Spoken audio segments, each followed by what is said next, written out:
Welcome! I would like to start a new build project today, but before I do so I would like to let you know what you're getting into. This is the first out of 2 videos. The project is completed by now, of course, and I would like to introduce you to the vehicle itself, the options we have when we want to paint it or build it a authentic way. I upgrade the tracks, deal with the interleaving road wheels once and for all, and I would like to talk about some of the issues of the kit, even if I build it how it is. You're watching Tank Brusher, thanks for subscribing. Back in 2008, Trumpeter brought us the new mold of the 3001H, H for Henschel. This tank is the entry point we can build for the Tiger tank development as we know it today. It was built to different specifications than the Tiger itself. Nevertheless, of the DW there is no kit available. Okay, let me pause this for a second. Out of 8 pre-series vehicles, 2 were converted into the Sturer Emil tank hunter. There are only 2 images existing showing a fully assembled 3001. One is grey and the other is certainly not grey. From the remaining vehicles, 4 were delivered to the driving school. They show turret simulation weights and at least one a teacher's cabin on top of it. The turrets, 6 out of 8 were used in stationary fortifications. What happens to the other turrets is unclear. For further information I would recommend the book Tiger 1 and its variants from the Holy Trinity of German tank wisdom, Doyle, Jens and Spielberger. Unfortunately, DW to Tiger 1 is a little bit short on information about this vehicle. For a really detailed inbox review, I would highly suggest you watch Adam Mann's review about this kit. He has done a nice job. There is no need for me to go any deeper on this or repeat the same content. The only thing I would like to add is I'm really impressed with the package. Trumpeter did a good job making sure everything will arrive usable. But still, let me get you a first impression about the molding itself and the details present. The model kit comes without weld seams. There is nothing added, but this is about what we know about the tanks. There is no chance to get on top of one and look if there was a weld seam or the whole section was bolted on or it was held in place by just goodwill. So I'm completely fine with this. If you are not, you're still able to add some with very little effort. Compared to a Tiger tank hull, we see the familiarities of course, but it's still not the same vehicle yet. These are the road wheels. Even though they are molded very nicely, very authentic, look well, they come in 2 parts. They get glued together and create a very nasty seam along the running area. And yeah, somebody wanted to be smart and cut some corners. So this one person sprayed the whole thing in the sprue and had to sand them back down again. This is green stuff.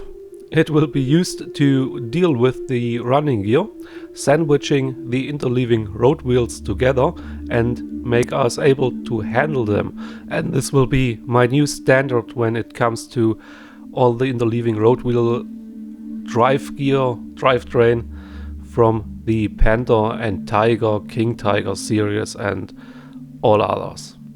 So a little small blob of green stuff is placed between 2 drops of CA glue, and we can set the next level of wheels on top of it and continue on until we can press them together. Green stuff is more widely known in the tabletop world.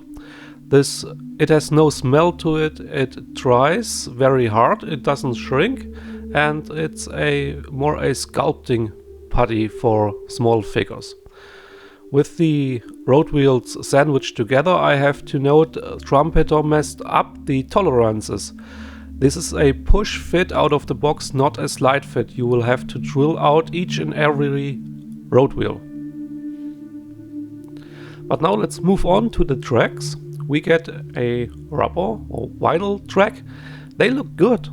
Really, they are really fast to clean up. There's not much to complain about other than this development series has a lot of information down in the running gear itself, so I would like to put a little bit more love into it, just to emphasize the information that is present, and therefore I bought the tracks from Trumpeter for the Sturer Emil.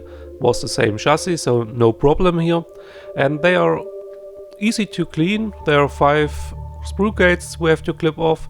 The whole thing gets assembled in a jig and they should be workable, but that's a little bit an extent of what they are. They are posable in my opinion. You glue in 2 of these studs per side, 1 per side, and the whole thing should be workable. If a standard for a workable track would be a foil model track, they are only posable here. That's totally fine. We can get them on, we can adjust the sag we want to, and then we can take them off. I would highly advise to glue them into place once they are posed, like I did here, even though I broke the second one a little bit, but no problems. Consider this a small after-action report about the build process in general. The whole thing goes together very well. There's not much to complain about. It's a low part count, the instructions are straightforward. A little is known about the details of the tank, of course, so Trumpeter did a really good job here. Only one thing I would like to mention is the turret. Left of the sleeve from the coaxial MG should be a reinforcement, but this didn't make it into the model and is hard to spot on the images that were available back then in 2008, I think. Otherwise, nothing to complain really. From my point of view, I would consider you guys primed to build your own from now, so it's time to introduce my project. Originally, I wanted to go for a 2-weekend build, 1 weekend construction painting, 2nd weekend weathering in a Panzer Grey, because I was afraid of the numbers on the chassis of the captured one. Well then, this bad boy showed up. But I need something to talk about next time, but take it as an explanation why I went for a full-blown 6-stage color modulation on this one.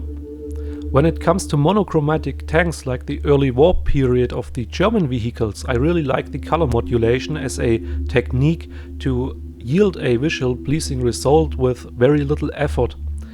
Especially the panel lighting technique, where each panel gets brighter and brighter from the center, is very easy to learn, very easy to achieve, and yields a lot of contrast in a monochromatic environment, so we can use the weathering to enhance it even more.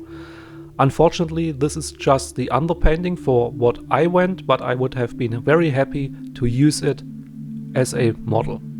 The whole thing gets then sprayed with a chipping layer. I wanted to try mix scratches and effects, and in retrospective there would have been a 2nd layer necessary before I went for RAL 7028 to finish the whole thing off. Here is where I would like to leave you guys for this episode. Next time we do the weathering, and this is a really challenging project for me, so we have a lot to talk about.